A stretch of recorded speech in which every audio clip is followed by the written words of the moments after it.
رب العالمين والعاقبة للمتقين والصلاة والسلام على سيد الأنبياء والمرسلين أما بعد فأعوذ بالله من الشيطان الرجيم بسم الله الرحمن الرحيم يا أيها الذين آمنوا كتب عليكم الصيام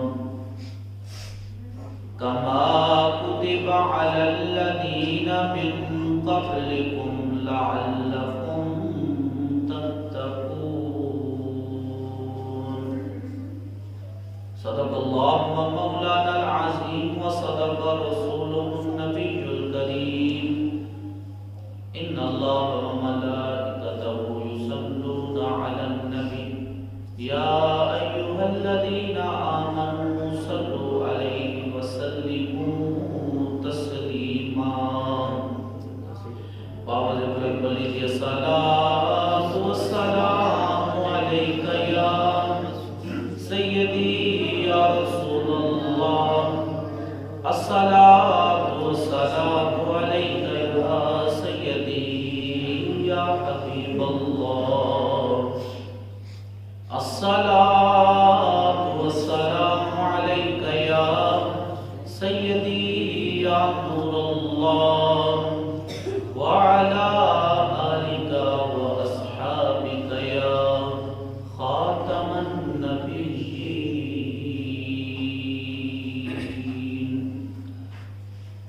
تمام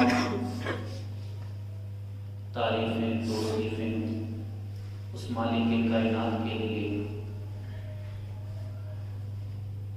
جو مالک اشتہار بھی ہے، رازق بھی ہے، خالق بھی ہے۔ اس رب کائنات کی بارگاہ میں حاضری پیش کرنے کے بعد نبی مکرم شفیع معظم رب کے پیارے امت کے سہارے، رب کے محبوب دانائے غیوب صاحب علم نشرح، صاحب لوح و قلم، صاحب قاب قوسین، فخر آدم و بنی آدم، وارث تکمیل عالم، معصوم آمینہ احمد مجتبیٰ محمد مصطفیٰ صلی اللہ علیہ وسلم کی حضور ناز اپنی عقیدتوں کا، محبتوں کا خراج پیش کرنے کے بعد نہایت واجب الاحترام میرے بزرگ، میرے دوست احباب، السلام علیکم ورحمۃ اللہ وبرکاتہ۔ اللہ تعالیٰ کا کروڑہ مرتبہ شکر ہے، مالک نے ہمیں پھر سے یہ توفیق عطا فرمائی، ہم اس کے گھر میں موجود ہیں اور رمضان مبارک کی پاک ساعتوں میں، پاک گھڑیوں میں، عظمتوں والی، رفتوں والی، برکتوں والی گھڑیوں میں اس کے گھر میں موجود اور اس کا، اس کے حبیب کا تذکرہ سنا رہے۔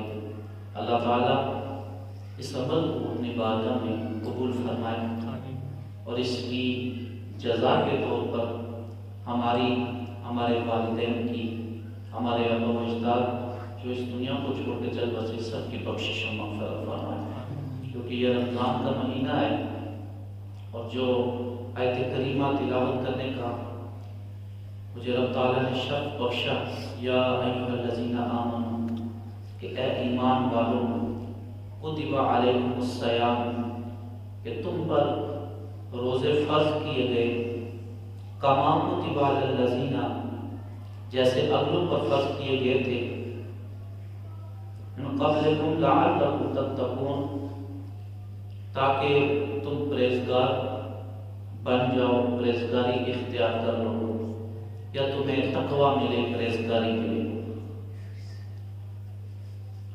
اعلیٰ حضرت فرماتے ہیں شور ماہر سن کر تجھ تک میں دوا آیا، ساقی میں تیرے صدقے میں دے رمضان آیا۔ تو روزہ فرض الہی ہے اور کسی بھی صورت میں ہم اس کو چھوڑ نہیں سکتے۔ مرد عورت عاقل بالغ پر رمضان کے روزے فرض ہیں، اور یہ 10 شوال 2 ہجری کو فرض ہوئے اور شب معراج کی رات کی فرضیت کا حکم آیا۔ اسلام میں اکثر ایسے اعمال ہیں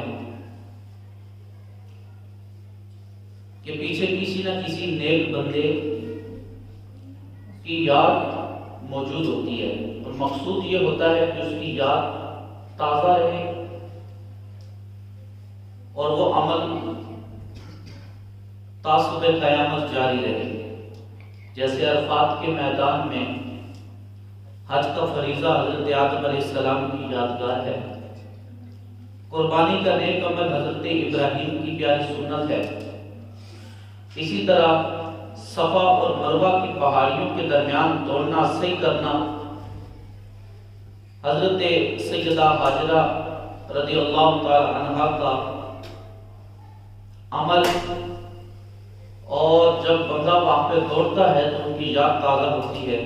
اسی طرح پیارے آقا صلی اللہ علیہ وسلم رمضان شریف کے مہینے میں کچھ دن کھانے پینے سے پرہیز کرتے، یعنی ہمارے حضور سراپا نور مصطفیٰ صلی اللہ علیہ وسلم ماہ رمضان کو پسند فرماتے، روزوں کے لیے پورا مہینہ روزہ رکھتے،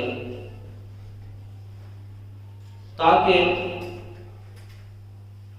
اللہ رب العزت نے جب اپنے محبوب کا یہ عمل دیکھا تو رب تعالیٰ نے اپنے محبوب کے غلاموں کے لیے محبوب کی یاد میں پورے مہینے کے روزے فرض کر دیے، اور ساتھ اعلان بھی کر دیا، فرمایا روزہ سابقہ میں نا، مطلب جتنی بھی امتیں ہیں سابقہ، حضرت آدم علیہ السلام سے لے کر عیسیٰ روح اللہ تک، ہر ایک امت میں روزے کچھ دن فرض ہوتے تھے۔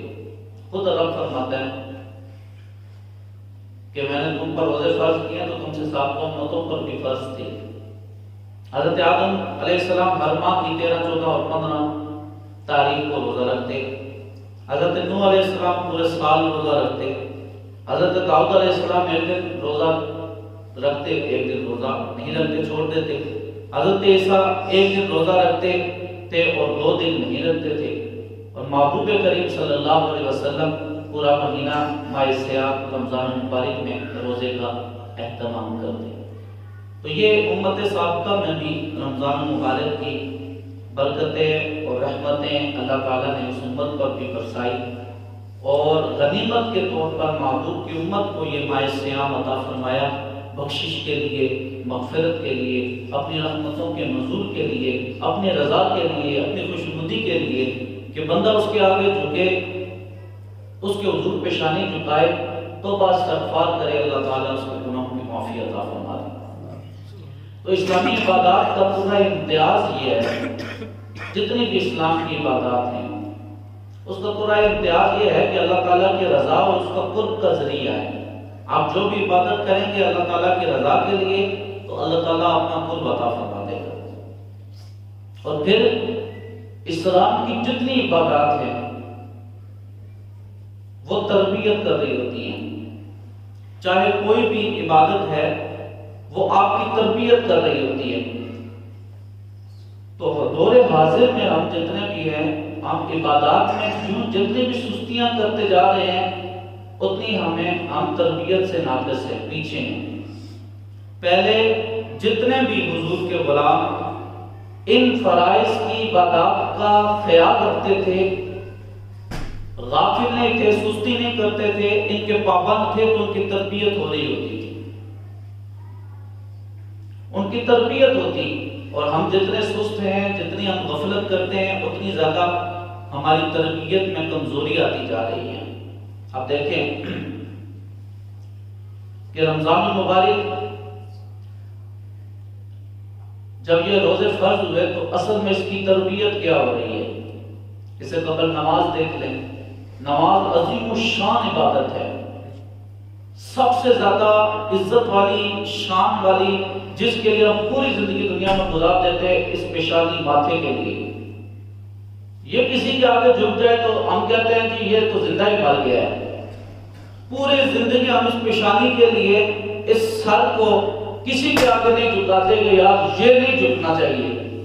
حالات جیسے بھی ہوں، تنگی آ گئی سو آئے، پریشانی آئی سو آئے، لیکن کسی کے آگے اس پیشانی کو نہیں جھکانا. جب بندہ اتنا پیشانی کو جھکانے سے پرہیز کرتا ہے، بچاتا رہتا ہے، وہی پیشانی جب اللہ کے حضور جھکاتا ہے تو پھر اللہ رحمتوں کا نزول فرما دیتا ہے.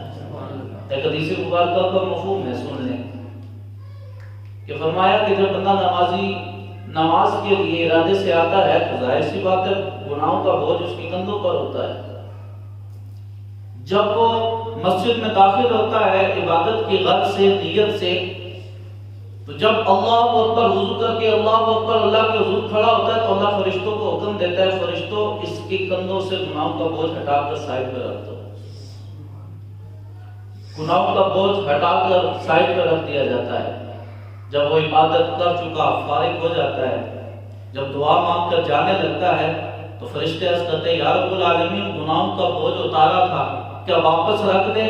میرا رب ارشاد فرماتا ہے جب اتار دیا ہے تو پر اترے رہنے دو، اب میں نے اس کے گناہوں کو معاف فرما دیا ہے. دیکھیں تو صحیح، اتنا بڑا امتیاز ہے اسلام کی عبادات. ایک ایک عمل میں ہماری تربیت ہو رہی ہے، ایک ایک چیز میں ہمیں سکھایا جا رہا ہے کہ تم نے اس سے کیا سبق حاصل کرنا ہے. اب نمازیں تو ہم نے شروع کر دی، سبق لینا نہیں چاہا. رمضان ماہ صیام آ گیا، روزے رکھنا شروع کر دیے، لیکن اصل میں اس کا جو سبق تھا، تربیت تھی، اسے ہمیں آگاہی نہیں، اس کا ہمیں پتہ ہی نہیں. اصل مقصد کیا تھا رمضان کے روزے رکھوانا؟ 11 مہینے جہاں آپ کھلا رہے تو ایک ماہ کیوں کہتا ہے بھوکے رہو؟ جہاں پہ 11 مہینے اتنا ہم کھاتے ہیں، ایک مہینہ کس لیے ہمیں کہا جاتا ہے کہ تم پیاسے رہو، بھوکے رہو، تم فجر صبح صادق سے لے کر غروب آفتاب تک کوئی چیز کھا نہیں سکتے؟ آخر اس میں کوئی وجہ تو ہے نا، کوئی تربیت کا مرحلہ تو ہے، کوئی وجہ تو ہے. اب ماں اپنے بچے سے کتنا پیار کرتی ہے. دنیا کہے تیرا بچہ خراب ہے، دنیا کہے تیرا بچے کے اندر یہ عیب ہے، ماں تسلیم نہیں کرتی. آنکھوں سے دیکھ کر بھی کہے گی کہ نہیں میرے بچے سے غلطی ہوگی، سدھر جائے گا، ٹھیک ہو جائے گا. ماں کتنا پیار کرتی ہے نا. سب کی مائیں الحمدللہ، سب کی مائیں سب سے پیار کرتی ہیں، لیکن کبھی دیکھا ہوگا جب بچہ بیمار ہو جائے ڈاکٹر کڑوی دوا دیتا ہے جو بچے کو ناپسند ہوتی ہے. ماں کو بھی پتہ بڑی کڑوی ہے، لیکن وہ کیا کرتی ہے؟ بچے کو زبردستی پکڑتی ہے، پکڑ کر اس کا منہ کھول کر اس کو وہ دوائی پلاتی ہے. یا اتنا پیار کرنے والی ماں کڑوی دوا پلا سکتی ہے؟ بالکل نہیں پلا سکتی. لیکن وہاں پلائی کس لیے جا رہی ہے؟ اس کی صحت کے لیے، اس کی ضرورت ہے. وہ نہیں پیے گا تو اسے آرام کیسے آئے گا؟ وہ نہیں پیے گا وہ ٹھیک کیسے ہوگا؟ ماں اتنا پیار کرنے والی، اتنے محبت کرنے والی، خود گیلے میں سو کر اسے خوش جگہ پر سلانے والی، خود بھوکی رہ کر اس کو کھلانے والی. ایک وقت ایسا آتا ہے کہ اسے مشکل سے مشکل مرحلہ بھی آتا ہے تو وہ بچے کے لیے کر گزرتی ہے، لیکن یہ کڑوی دوائی اسے اس لیے پلاتی ہے کہ بچے تجھے تو بری لگ رہی ہے، ماں تو میں بھی ہوں، تڑپتی تو میں بھی ہوں، لیکن یہ تیرے لیے ضرورت ہے تو اس سے ٹھیک ہوگا، تیری تندرستی ہوگی، تیری صحت ہوگی، تیری بیماری دور ہوگی. یہ رمضان المبارک 11 مہینہ جازب اللہ خیر الرازقین، میرا رب بہترین رزق دینے والا ہے. وہ کھلاتا ہے، پلاتا ہے، سب کچھ دیتا ہے. ایک ماہ خاص طور پر اس کی رضا کے لیے جو بھوکا رہتا ہے، اس کی رضا کے لیے جو پیاسا رہتا ہے، آخر اس میں کوئی تربیت کے مرحلہ تو ہوگا، ہر کوئی وجہ تو ہوگی. وہ 70 ماؤں سے بڑھ کر پیار کرنے والا ہمیں بھوکا تڑپتے دیکھ سکتا ہے؟ وہ 70 ماؤں سے زیادہ پیار کرنے والا، وہ خالق، وہ مالک جو ماں 9 مہینے پیٹ میں رکھے، اس کی محبت کے بارے میں علماء فرماتے ہیں سمندر کی گہرائی جس طرح کوئی نہیں جان سکتا، اسی طرح ماں کی محبت کو کوئی نہیں پہچان سکتا. دنیا کی ماں جو 9 مہینے پیٹ میں رکھے، 2 سال دودھ پلا آئے، اس کی محبت کو کوئی نہیں جان سکتا، تو جو خالق ہے، جو مالک ہے، جو رازق ہے، اس کی محبت کو کون جان سکتا ہے؟ تو وہ کیا ہو، چاہتے ہم بھوکے رہیں، پیاسے رہیں، لیکن اس میں کوئی تربیت ہوگی نا، کوئی انسان کی بہتری ہوگی، بندے کی بہتری ہوگی۔ وہ بہتری کیا ہے؟ بزرگ فرماتے ہیں روزوں کے ذریعے اگر روزہ دار کے کردار میں مثبت تبدیلی نہ آئے، روزہ دار روزہ بھی رکھ رہا ہو، روزے کا اصل معنی کیا ہے؟ رکنا، پرہیز کرنا، اپنے آپ کو روک دینا، اپنے آپ کو روک دینا، یہ روزے کا معنی ہے، مفہوم ہے۔ کس چیز سے روکنا ہے؟ کھانے پینے سے روکنا ہے۔ تو کیا بات اتنی تک محدود تھی؟ نہیں، کھانے پینے کے ساتھ اپنے آپ کو جھوٹ سے بھی روکنا ہے، کھانے پینے کے ساتھ ساتھ اپنے آپ کو غیبت سے بھی روکنا ہے، کھانے پینے کے ساتھ ساتھ اپنے آپ کو حرام کھانے سے بھی روکنا ہے، کھانے پینے کے جو ہم نے روکا ہوا ہے اپنے آپ کو، اس کے ساتھ اپنی آنکھوں کو بے حیائی سے بھی روکنا ہے، اپنی کانوں کو چغلیاں سننے سے بھی روکنا ہے، اپنی زبان کو بدگوئی سے، برے جملوں سے بچانا بھی ہے، اپنے ہاتھوں کو بچانا ہے کہ کسی پر ظلم نہ ہو جائے، اپنے قدموں کی حفاظت کرنی ہے، کہیں یہ اٹھ کر برائی کی جانب نہ جائیں۔ یہ تو تربیت ہو رہی ہے نا۔ اصل میں بھوک اور پیاس پانی اور کھانے سے روکنے کے ساتھ ساتھ دیکھیں رمضان میں حلال رشتوں سے بھی روکا گیا ہے۔ حلال رشتے سامنے ہیں، آپ ان کے ساتھ تعلق برقرار نہیں رکھ سکتے۔ رزق حلال سامنے ہے، آپ کھا نہیں سکتے، وجہ کیا؟ دیکھنے والا کوئی نہیں ہوتا، لیکن ایک تربیت ہو رہی ہے۔ پہلی تربیت یہ کہ سامنے ہے سب کچھ، کھانے پینے کی اشیاء سب کچھ سامنے ہے، بندہ نہیں کھا رہا۔ ایک تربیت اس کی یہ ہو گئی کہ جو جس حالت میں بھی ہے، اکیلے میں ہے، پنڈال میں ہے، بڑے بازار میں ہے، یا بالکل گپ اندھیرے کمرے میں موجود ہے، وہ کچھ کھا نہیں رہا۔ کس لیے نہیں کھا رہا؟ پوچھو تو کیوں نہیں کھا رہا؟ کوئی نہیں دیکھتا۔ کہتا ہے کوئی نہیں دیکھتا، میرا رب تو دیکھ رہا ہے۔ ایک تربیت اس کی ہو گئی کہ جس حالت میں بھی تو ہے، اللہ تعالیٰ تیری شارت سے بھی زیادہ قریب ہے، وہ تجھے ہر حالت میں دیکھنے والا ہے۔ یہ تربیت ہو رہی ہے، یہ اس کو سکھایا جا رہا ہے ایک مہینے کے اندر کہ جس طرح تو اس مہینے میں اپنے آپ کو اللہ کے خوف سے، ڈر سے روک رہا ہے کہ بندے نہ دیکھیں نا، میرا رب تو دیکھ رہا ہے۔ تو نے 11 مہینے بھی اسی نظریے پر چلنا ہے کہ بندوں کے لیے کوئی عمل نہیں کرنا، تو نے اپنے رب کے لیے کرنا ہے۔ یہ تربیت ہو رہی ہے۔ پہلی تربیت کا مرحلہ کہ اس نے کھانے پینے سے روکا، سب کچھ سامنے موجود، کھا پی نہیں رہا، اس لیے نہیں کھا رہا کہ میرا اللہ مجھے دیکھ رہا ہے۔ علماء فرماتے ہیں، بزرگ فرماتے ہیں، تو روزے کی حالت میں ہے، پھر بھی روزہ رکھ کر بھی تو جھوٹ نہیں چھوڑ رہا، غیبت نہیں چھوڑ رہا، چغلی نہیں چھوڑ رہا، بے حیائی نہیں چھوڑ رہا، برے کام نہیں چھوڑ رہا، گالی گلوچ نہیں چھوڑ رہا، چغلیاں سننا نہیں چھوڑ رہا، بدگوئی نہیں چھوڑ رہا، حسد نہیں چھوڑ رہا، کینہ نہیں چھوڑ رہا، بغض نہیں چھوڑ رہا، تو پھر ذرا سوچ کہ تجھے روزے کی جو تربیت ہے، جو تربیت روزہ تجھے کرنا چاہ رہا ہے، کیا اس میں تو کامیاب ہو گیا ہے؟ ذرا سوچنا پڑے گا کہ رمضان جس چیز کی تربیت کرنا چاہ رہا ہے، روزے تربیت کرنا چاہ رہے ہیں، اللہ ہماری تربیت کرنا چاہ رہا ہے، کیا ہم اس میں پورے اتر رہے ہیں؟ رکنا خالی روٹی سے اور پانی سے نہیں، بلکہ اپنے آپ کو برائیوں سے بھی روکنا تھا، جھوٹ سے بھی روکنا تھا، غیبت سے بھی روکنا تھا، بے حیائی سے بھی روکنا تھا، زبان کی بد کلامی سے بھی اپنے آپ کو روکنا تھا، ہر چیز سے ہمیں محفوظ رہنا تھا۔ وہ فرماتے ہیں نا، شاعر کہتا ہے، علامہ اقبال نے کہا، رگوں میں وہ لہو باقی نہیں ہے، رگوں میں وہ لہو باقی نہیں ہے، وہ دل وہ آرزو باقی نہیں ہے، نماز و روزہ و قربانی و حج یہ سب باقی ہیں، تو باقی نہیں ہے۔ اصل میں تو ہماری تربیت ہو رہی تھی نا، قربانی میں ہماری تربیت، نماز میں ہماری تربیت، روزے میں ہماری تربیت، زکوٰۃ دینے میں ہماری تربیت۔ اب ہم نے سیکھا ہی کچھ نہیں، سیکھنا چاہ بھی نہیں رہے، کوئی بتائے تو ہم کہتے ہیں تو بڑا آیا سکھانے والا۔ بیٹا کوئی مسئلہ سیکھ کر باپ کو بتائے، تو نے دنیا دیکھی ہے یا میں نے دیکھی ہے، اور بھائی بات تو سن، دھیان تو دے کہ اگر بچہ کوئی بات کر رہا ہے، اگر حق کی ہے، قرآن و حدیث کی ہے، تو مانو تو صحیح۔ ضروری تو نہیں کہ بندہ ماں کے پیٹ سے پیدا ہو تو دین کا عالم پیدا ہو، نہ ماں کی پیٹ سے صرف حضور کی ذات، نبی رحمت صلی اللہ علیہ وسلم جس کے بارے میں میرا رب فرماتا ہے الرحمن علم القرآن، وہ حضور نبی رحمت صلی اللہ علیہ وسلم کا خاصہ تھا۔ یہ تو دنیا سکھا رہی ہے نا، دنیا میں رہ کر سیکھنا ہے، جدید مسائل درپیش ہوتے ہیں وہاں سے سیکھنا پڑتا ہے۔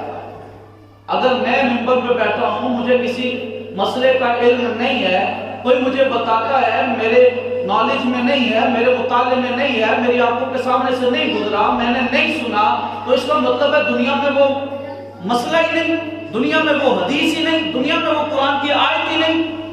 نہیں، پھر سوچنا پڑے گا نا یار، اگر اس سے نہیں پوچھ سکتا، خود تو سرچ کر سکتا ہوں۔ اللہ نے عقل دی ہے، شعور دی ہے، آنکھیں دی ہیں، سمجھ دیا ہے، اختیارات دی ہیں، سب کچھ ہے، تو ہم نے کیا کرنا تھا؟ در حقیقت روزہ ہماری تربیت کر رہا تھا، ہمیں سب کچھ باقی ہے۔ علامہ اقبال کہتا ہے سب کچھ باقی ہے، لیکن ہم باقی نہیں۔ نماز، روزہ، زکوٰۃ، حج سب کچھ کر رہے ہیں، لیکن اصل میں جو تربیت ہماری ہونی تھی، ہماری نفس کی ہونی تھی، اس تربیت سے ہم بہت دور ہیں۔ اور روزے میں سب سے اہم چیز ہے اخلاص، سب سے اہم چیز اخلاص۔ اب اخلاص ہی نہ ہو تو پھر ہمارا عمل کس کا ہوگا؟ پیار ہی نہ ہو، رضا ہی اس کی نہ ہو۔ لیکن ایک بات ہے، روزے میں ریاکاری بہت کم ہے، کیونکہ روزہ دکھائی ہی نہ دیتا، پتہ ہی نہیں چلتا روزہ ہے کہ نہیں۔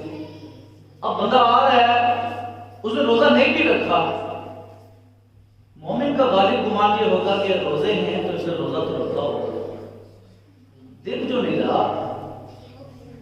اب نمازی کو دیکھے گا نا آتے ہوئے، بلکہ آتے ہوئے تھوڑا سا ٹہلتے تھوڑا سا قدم چھوٹے بھی رکھے گا، ویسے چھوٹے قدم رکھنے سے زیادہ ثواب ملتا ہے، لیکن وہ قدم چھوٹے بھی رکھے گا، چلو 2-4 بندے دیکھ لے بندہ نمازی جا رہا ہے، نماز کے لیے جا رہا ہے، جمعہ میں بھی تھوڑا ٹہل کے آئے گا کہ آپ اپنے قریبی رشتہ دار دوست احباب دیکھ لے، بندہ جمعہ میں بڑی جلدی جاتا ہے ماشاءاللہ۔ تو کسی نہ کسی عمل میں ریا آ جاتی ہے، دکھلاوا آ جاتا ہے، روزے میں دکھائی نہیں دیتا کچھ، بندے کا اپنا عمل ہے، لیکن تربیت اس کی ہونی چاہیے، اس میں اخلاص ہے، اخلاص نہیں تو کچھ نہیں۔ سیدنا جبیر بن مطعم روایت کرتے ہیں، رسول اکرم صلی اللہ علیہ وسلم نے فرمایا کہ اللہ تعالیٰ اس شخص کو تر و تازہ رکھے، حسین رکھے اور رونق رکھے اس کے چہرے پر، کہ جو میری حدیث سنے اور دوسروں تک پہنچائے۔ اب سنیں، کریم آقا صلی اللہ علیہ وسلم نے فرمایا مسلمان کا دل 3 باتوں میں خیانت نہیں کرتا۔ سب سے پہلی کون سی بات ہے کہ اللہ تعالیٰ کے لیے اخلاص کے ساتھ عمل، اس میں مسلمان خیانت نہیں کر سکتا۔ اگر اس میں خیانت آ گئی تو سمجھو تمہارا عمل ضائع ہو گیا۔ جب بھی وہ اللہ کی رضا کے لیے کرے گا تو اخلاص کے ساتھ کرے گا۔ پھر فرمایا دوسری، مسلم حکمرانوں کی خیر خواہی کرے گا، خیر خواہی کرے گا، مطلب جو شریعت کے دائرے کے اندر حاکم میں وقت کوئی فیصلہ کرے تو اس کو مانے گا، حاکم میں وقت فیصلہ کرے اس کو مانے گا۔ جس طرح یہ رمضان کے بارے میں کہا کہ ایک روزہ کھا کے نظر نہیں آیا، رات 10:30 بجے کون سا چاند نظر آ گیا، لیکن ریاست کا حکم تھا، اگلے دن ہم نے دوسرے دن کا چاند دیکھا، اس کا مطلب ہے کہ ریاست کا جو فیصلہ تھا وہ درست تھا۔ یہ چیزیں بھی ہم نے دیکھنی ہے۔ دوسری تیسری بات، اور پختگی کے ساتھ مسلمانوں کی اکثریت اہل سنت جماعت، یعنی عقائد اسلام کی دینی ضروریات دین کی باتیں جو صحابہ سے چلی آ رہی ہیں آج تک، ان میں کبھی وہ خیانت نہیں کرے گا، ان کو مانے گا اور ہر ایک کو بتائے گا کہ یہ دین کی باتیں ہیں، ان پر عمل کیا ہے۔ یہ اخلاص ہے، اخلاص ہے۔ روزے سے اخلاص کی تربیت ہو رہی ہے۔ روزہ یہ بھی سکھا رہا ہے کہ تم صرف اللہ کے رضا کے لیے روزہ رکھو۔ اب کوئی کسی کو نہیں کہتا کہ میں نے تیرے لیے روزہ رکھا ہے، نہ دکھائی دیتا، دکھائی بھی تو نہیں نہ دیتا، روزہ رکھا ہی اللہ کے لیے جاتا ہے، خاص عبادت ہے، اسی لیے تو روزے کا ثواب بھی اللہ نے اپنے پاس رکھا ہوا ہے نا۔ اور ہر ایک چیز کا، نماز پڑھو گے جماعت کے ساتھ پڑھو گے 27 نمازوں کا ثواب، رمضان میں نماز پڑھو گے تو جہاں پر جماعت کے ساتھ 27 نمازوں کا 700 گنا زیادہ ثواب دے دیا جائے گا. سنت پڑھو گے فرضوں کا ثواب، فرض پڑھو گے تو 70 فرضوں کا ثواب، اتنا ثواب طے ہو گیا. زکات دو گے اتنا ثواب، صدقہ خیرات کرو گے اتنا ثواب، سبحان اللہ کہو گے اتنا ثواب، اللہ اکبر کہو گے اتنا ثواب، ہر ایک ثواب طے. روزے کا ثواب اللہ نے اپنے پاس محفوظ رکھ لیا، اور جب قیامت برپا ہوگی اللہ اپنی رحمت سے بندوں کو اس کی جزا عطا فرمائے گا.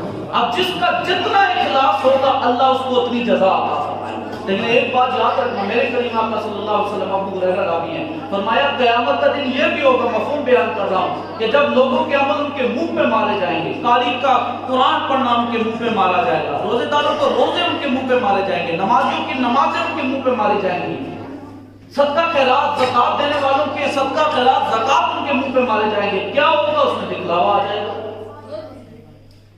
کیوں؟ فرمایا کہ جس کے لیے تو نے عمل کیا جزا انہی سے لے. جو عمل اللہ کے لیے آپ اور میں کریں گے اس کی جزا اللہ لے گا. ایک عمل میں آپ لوگوں کے لیے کر رہا ہوں کہ یہ لوگ میری تعریف کریں، جہاں سے آپ اٹھے میری تعریف کر دی تو مجھے تو میری جزا مل گئی. میں نے آپ کے لیے عمل کیا تھا نا، مجھے میری جزا مل گئی. قیامت کے دن بھی مفہوم حدیث یہ ہے کہ قیامت کے دن بھی قاری کہے گا یا رب العالمین کہ رات قرآن پڑھا تیرے لیے، میرا رب فرمائے گا تو نے میرے لیے کہاں کیا؟ تو نے تو یہ لوگوں کے لیے کیا تھا، تجھے قاری کہیں تو لوگوں نے تجھے قاری قرآن نہیں کہا. حافظ کہے گا میں نے حفظ تیرے کے لیے کیا، کہا لوگوں کے لیے کیا کہ لوگ تجھے حافظ قرآن کہیں، تجھے لوگوں نے حافظ قرآن کہا. نمازی بھی یہی کہے گا تو نمازی کو حکم ہوگا کہ تو نے نماز بھی تو اسی لیے پڑھی نا لوگ تجھے بڑا نمازی مانے. تیرا محراب دیکھ کر ہے ماشاءاللہ جی، اس کے تو ٹخنوں پر بھی نشان ہے، ماتھے پہ بھی نشان ہے، بہت بڑا نمازی ہے. تو نے تو دکھلاوے کی نمازیں پڑھی، لوگوں نے کہا کہ یہ بڑا نمازی ہے، تجھے تو جزا دنیا میں مل گئی. بتا تو نے میرے لیے اخلاص کے ساتھ عمل کیا ہے؟ سیدہ پاک فاطمہ الزہرا سلام اللہ علیہا، جن کا موضوع میرے پچھلے جمعے تھا، حسن حسین بیمار ہو گئے. اخلاص دیکھیں، یہ ہوتا ہے اخلاص. حسن حسین بیمار ہو گئے، آپ نے منت مانی ٹھیک ہو جائے تو ہم 3 دن کے روزے رکھیں گے. اللہ، منتیں بھی کیسی سبحان اللہ. حضور کا گھرانہ ہمیں درس دے رہے ہیں کہ منتیں بھی ماننی ہے تو اس کی رضا والی ماننی ہے. یہاں پہ تو ہم کہتے ہیں کہ دام دوڑائیں گے، فلانی جگہ ایسی جگہ پر ہم دیکھ دینے جائیں گے جہاں پر 24 گھنٹے نشے بیٹھے ہوتے ہیں، چسی بیٹھے ہوتے ہیں، شرابی بیٹھے ہوتے ہیں. ہم تو ایسی منتیں مان رہے ہیں اور ایسی درگاہوں پہ جا کر ہم بڑے بڑے لنگر شریف بھی چلا دیتے ہیں جن میں نہ کوئی وہاں پر کوئی تربیت ہو رہی ہوتی ہے نہ کچھ ہو رہا ہوتا ہے. سو قربان جائے، منتیں بھی کیسی مانی. وہ سیدہ کونین جو جگر گوشہ مصطفیٰ ہیں، جگر کا ٹکڑا ہے مصطفیٰ کی، آنکھوں کا تارا ہے مصطفیٰ کی. حضرت علی اور سیدہ پاک منت مانگتی ہیں حسن اور حسین ٹھیک ہو جائیں تو ہم 3 دن کے روزے رکھیں گے. اللہ، ٹھیک ہو گئے دونوں بیٹے، ٹھیک ہو گئے. آپ نے روزے کا اہتمام کر لیا، روزے کا اہتمام کر لیا تو پھر کیا ہوا؟ جب روزے رکھ لیے تو پھر کیا؟ جب افطاری کا ٹائم آیا تو ظاہر سی بات ہے مال و زر تو وسعت کے ساتھ نہیں تھا اس وقت. تو حضرت علی نے اپنی اولاد کے لیے، گھر والوں کے لیے، مزدوری کے لیے یہودی کے پاس گئے. وہاں کچھ مزدوری کی اور کچھ 3 دن کی جو ملی اور وہ لے کر آ گئے. اور سیدہ پاک کو دی کہ اس کو پیس لو اور پیس کے شام میں افطاری میں بچوں کے لیے اور اپنے لیے روٹی پکا لو. پک گئی روٹی، پیس گئی. جو ابھی افطاری کی دعا آمین کہی تھی کہ دروازے سے آواز آئی کہ مسکین ہوں مجھے کھانا کھلا. اللہ اکبر. مولا علی نے روٹی رکھ دی، سیدہ پاک نے بھی روٹی رکھ لی. جب ماں اور باپ اچھا عمل کر رہے ہوں تو بیٹے اپنی ماں باپ سے سیکھتے ہیں. دونوں حسن اور حسین نے بھی روٹی رکھ لی، اٹھے اور مسکین کو کھانا کھلا دیا. دوسرے دن بھوکے روزہ رکھ لیا. دوسرا دن آیا افطاری کا، پھر پکائی. تو پھر ایک یتیم کی آواز آئی، میں یتیم ہوں، بھوکا ہوں، کھانا کھلا دو. پھر تینوں نے چاروں نے یہی عمل کیا، کھانا اٹھایا، یتیم کو کو کھلا دیا. چوتھے دن ایک قیدی کی آواز آئی کہ مجھے کھانا کھلا دو, اس کو کھلا دیا. اور زبان سے کیا نکل رہا ہے؟ یا رب العالمین تیرا شکر ہے تو نے ہمیں دیا اور کھلانے والا بنا دیا. اللہ اکبر. یہ عمل کس کے لیے تھا؟ کوئی دیکھ رہا تھا؟ نہیں, صرف اللہ کی رضا کے لیے. خود روزے میں خود حاجت تھی, خود بھوک تڑپا رہی تھی, لیکن تربیت ہو رہی ہے روزے کی بھی اور اولاد کی بھی کہ اولاد یاد رکھو جتنی مجبوری ہو جائے, جتنا مشکل وقت آ جائے, نیزے کی نوک پر تیری گردن بھی اٹھ جائے, نہ کبھی بھوک سے پریشان ہونا, نہ کبھی پیاس سے پریشان ہونا. تو اس گھرانے سے تعلق رکھ رہے ہو جو گھرانہ خود بھوکا رہ کر لوگوں کو کھلانے والا ہے. مجھے بتائیں کبھی امام علی مقام نے کربلا میں پانی مانگا؟ نہ. ایک روایت صرف ملتی ہے کہ چھوٹے علی اصغر کو ایسے اٹھایا اور کہا اے یزیدی فوجو سنو, میں اپنے لیے پانی نہیں مانگتا, تمہاری دشمنی حسین ابن علی سے ہے, تمہاری دشمنی علی اصغر سے تو نہیں ہے, تم اس کو تو پانی پلا دو. علی اصغر کے لیے تو مانگا لیکن اپنے لیے کوئی سوال نہیں کیا. یہ تربیت تھی سیدہ پاک فاطمہ الزہرا اور مولا علی کرم اللہ وجہہ الکریم. تو اخلاص. دوسرا روزہ دوسری تربیت, تیسری تربیت کر رہا ہے اپنی نگاہ کی حفاظت. اپنی نگاہ کی حفاظت. اگر روزہ رکھ کے بھی آپ بے حیائی کر رہے ہیں, آپ اور میں بے حیائی سے بچ نہیں پا رہے, تو پھر روزہ ہمیں کس چیز کی درس دے رہا ہے؟ جوان بے حیائی سے نہیں بچ رہے تو پھر سوچیں, فونوں پہ لگے ہوئے ہیں, ٹھیک ہے, لمبی کالے رات کو پیکیجز لگے ہوئے ہیں. اب تو حالت یہ ہو گئی ہے نا, کوئی چھتوں پہ پھرتا ہوا نظر آتا ہے, کوئی گلیوں میں پھرتا ہوا نظر آتا ہے, کوئی بازاروں میں ٹہلتا ہوا نظر آتا ہے, کوئی کمروں میں گھس کر باتوں پہ باتیں ہو رہی ہیں. یار روزہ تو تربیت کر رہا تھا کہ بے حیائی سے بچو, بے حیائی سے بچو, بے حیائی سے بچو. لیکن ہم اگر اسی بے حیائی میں مبتلا ہیں تو پھر روزہ ہماری تربیت کیا کر رہا؟ ہم نے روزے سے کیا سیکھا؟ شہنشاہ بغداد جنید بغدادی علیہ رحمہ اللہ تعالیٰ سے کسی نے سوال کیا, حضرت بتائیں کہ عورت مرد کو دین سکھا سکتی ہے یا مرد عورت کو دین سکھائے؟ دونوں ولی ہوں, پاک و صاف ہوں, اللہ کے قرب خاص میں ہوں, کیا وہ دین ایک دوسرے کو سکھا سکتے ہیں؟ سنیں جنید بغدادی علیہ رحمۃ اللہ تعالیٰ نے کیا کہا فتویٰ سنو شہنشاہ بغداد کا. کہا اگر دین سکھانے والا امام حسن بصری رحم اللہ تعالیٰ عنہ, امام حسن بصری وہ ہیں جن کی مجلس میں بیٹھنے والا اس وقت رکتا تھا جب اللہ کا کامل ولی بن جایا کرتا تھا, وہ حسن بصری رحم اللہ تعالیٰ عنہ یار امام اہل بیت میں سے جن کی مجلس میں بیٹھنے والا اللہ کا ولی بن جاتا. کہا سکھانے والا امام حسن بصری ہو, سیکھنے والی کلندرہ رابعہ بصری رحم اللہ تعالیٰ عنہ ہو. اگر وہ ہوں, سکھانے والا حسن بصری ہو, تب بھی اسلام نے اجازت نہیں دی ہے کہ وہ آمنے سامنے بیٹھ کر ایک دوسرے کو دین سکھائے. کریم آقا صلی اللہ علیہ وسلم نے ارشاد فرمایا کتا سارا ناپاک نہیں ہے, کتے کی تھوک ناپاک ہے. کتا سارا ناپاک تب ہوتا ہے جب وہ گیلا ہو, تب کتا سارا ناپاک ہے, وگرنہ کتے کی تھوک ناپاک ہے. اور سور, خنزیر, پیڑا جس کو کہتے ہو, وہ سارے کا سارا ناپاک ہے. اس کا بال بھی تمہارے کپڑوں سے لگ گیا, تمہارا کپڑا ناپاک ہے.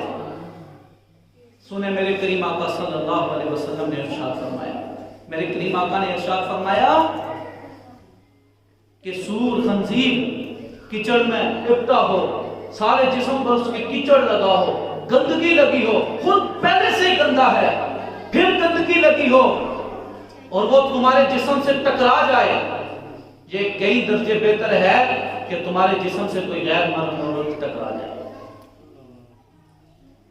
خنزیر ٹکرائے گا تو تم جسم کو پاک کر لو گے, صاف کر لو گے, کپڑا دھو لو گے, لیکن غیر محرم عورت ٹکرا گئی تو پھر تمہیں اس کا حساب دینا ہوگا. آج لمبی گفتگوؤں کرنے والے جوان سوچے تو صحیح, ہم کس پر, اپنی زندگی پر, اپنے کردار کو داغدار کر رہے ہیں. اور رمضان کا تو یہ درس تھا کہ اپنی آنکھوں کو، اپنے آپ کو بے حیائی سے بچایا جائے۔ چوتھا درس رمضان کا آخری بات، چوتھا درس رمضان کا یہ ہے کہ تم فاقہ کرنے والے بن جاؤ۔ تربیت ہو رہی ہے، 11 مہینے ٹھونس کر کھایا، 11 مہینے جتنا کھا سکتے تھے کھایا، 2 کی عادت تھی 6 کھائی، 6 کی عادت تھی 12 کھا لی،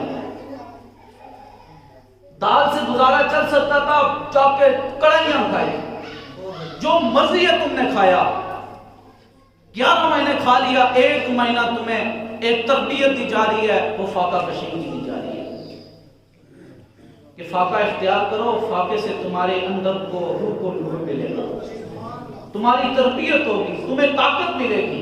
یا رمضان میں بھوکے رہ کر بھی طاقت ہے؟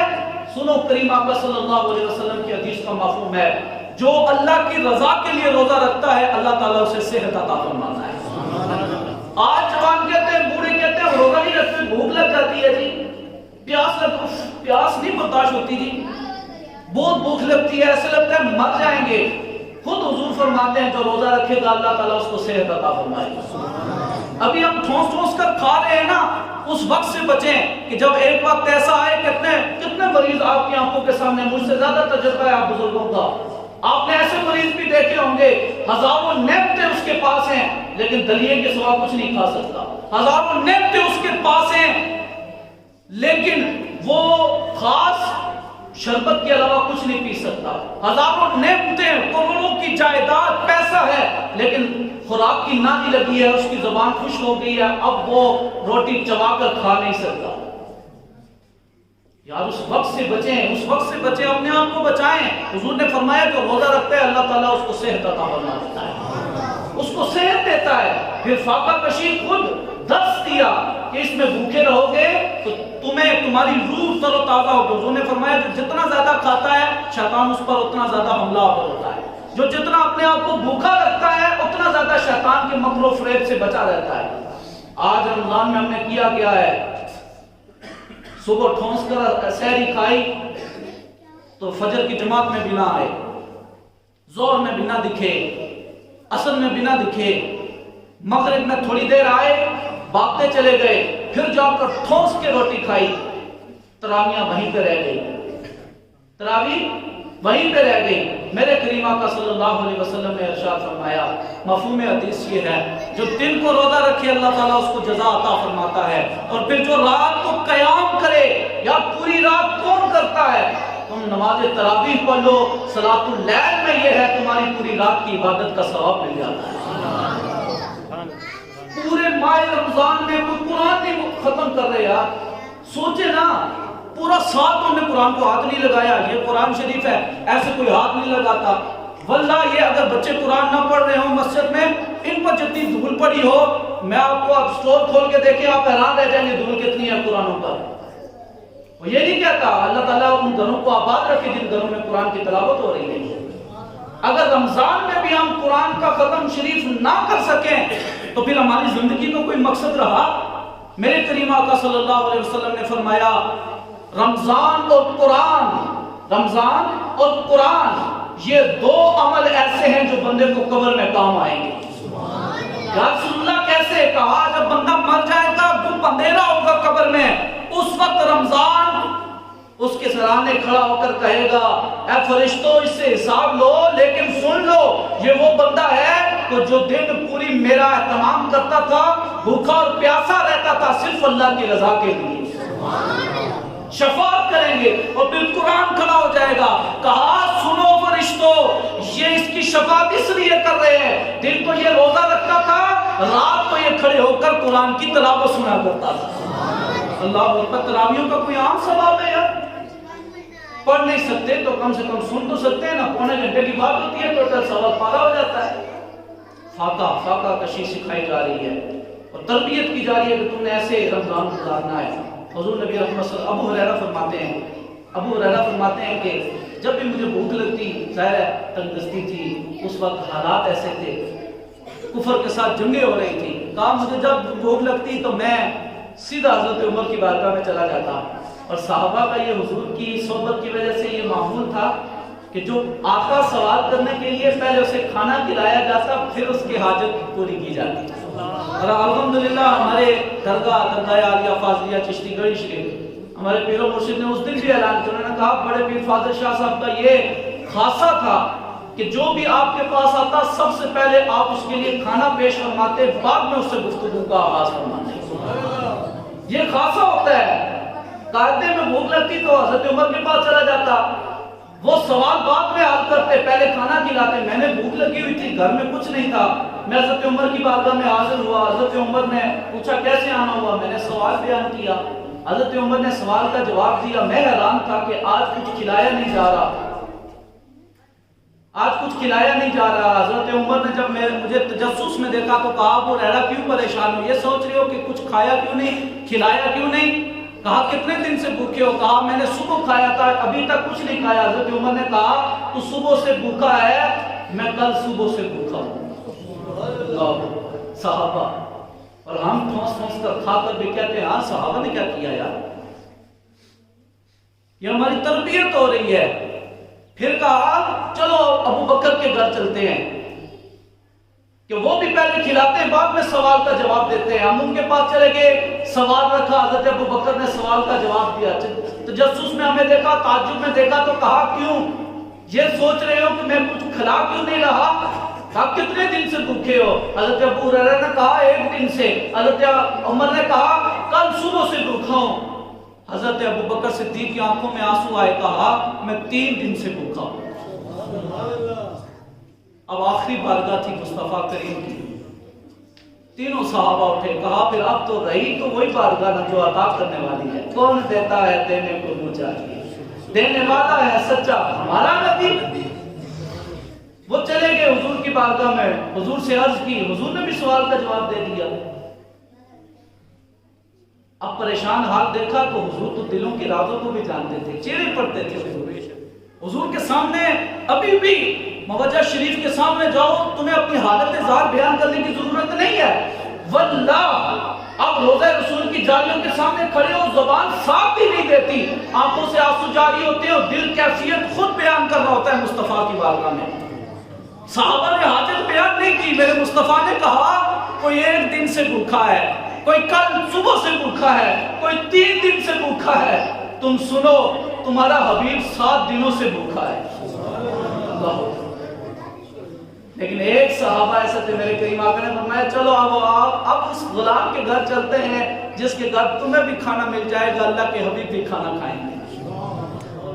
حضرت وزیر کے گھر چلے گئے، کہا وزیر کھانا پکاؤ، ان کے تو مقدر ہی جاگ گئے نا، حضور خود کہیں کہ تم ہمارے لیے کھانا پکاؤ۔ کہا بیگم جلدی سے آٹا گوندو، روٹی کا اہتمام کرو، بکری کی فوراً سے ذبح کی، کچھ کھجوریں کچھ چنے حضور کی بارگاہ میں پیش کیے کہ یا رسول اللہ یہ جب تک تناول فرمائیے، یہ جب تک تناول فرمائیے، میں جب تک اور پکا لیتا ہوں۔ حضور کھجوریں تناول فرما رہے تھے، جب تک بکری بھی تیار ہو گئی، کھانا بھی تیار ہو گیا، حضور کے سامنے دسترخوان لگا دیا گیا۔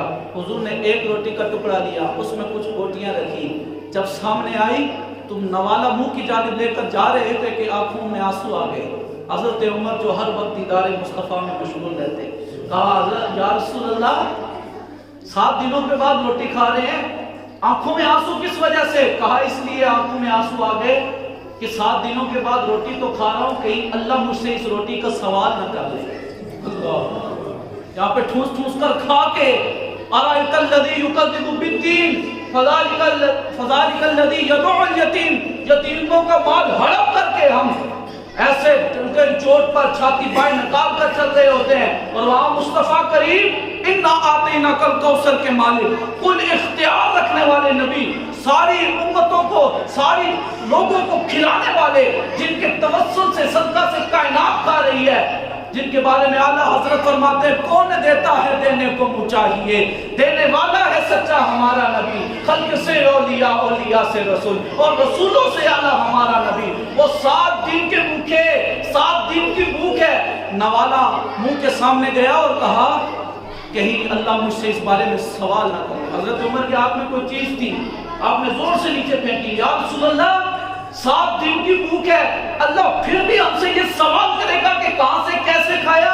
میرے کریم آقا نے فرمایا وہ اللہ ہے نا، وہ رازق ہے، وہ خالق ہے، پوچھ سکتا ہے تم نے کہاں سے کھایا اور کیسے کھایا۔ حضرت عمر نے پھر اعلان کیا، کہا اے ابو بکر، اے ابو ہریرہ، آج سے پھر تہیہ کر لو کہ آج کے بعد ہم اتنا ہی کھائیں گے جتنے ہمارے پیٹ کو ضرورت ہوگی۔ آج کے بعد پیٹ بھر کر کھانا ہم نہیں کھائیں گے۔ کیوں نہیں کھائیں گے؟ کہ کہیں اللہ ہم سے پوچھ نہ لے۔ تو جو پیٹ بھر کر کھاتے ہیں کیا ان سے سوال نہیں ہوتا؟ اور جو بھوکے سو رہے ہیں پڑوسی، کیا اس کا سوال نہیں ہوگا؟ تو رمضان تربیت کر رہا ہے ہر لحاظ سے، ہر عمل میں رمضان ہماری تربیت کر رہا ہے کہ خدا را اس رمضان کی تربیت کو سمجھیں، اس رمضان کے مقصد کو سمجھیں۔ یہ کھانے پینے کا نام نہیں ہے، یہ اللہ کے ساتھ زور لگانے کا نام ہے۔ جس کا مقصد اللہ کے حضور جھکنے کا نام ہے، اللہ کے حضور اپنی عاجزی انکساری کو پیش کر کے توبہ استغفار کرنے کا مہینہ ہے۔ مقصد اس کو سمجھیں اور با مقصد رمضان مبارک گزاریں، روزے کا اہتمام کریں، تراویح کا اہتمام کریں، تاکہ ہمیں اللہ تعالیٰ رمضان کا نور عطا فرمائے۔ وما توفیقی الا باللہ۔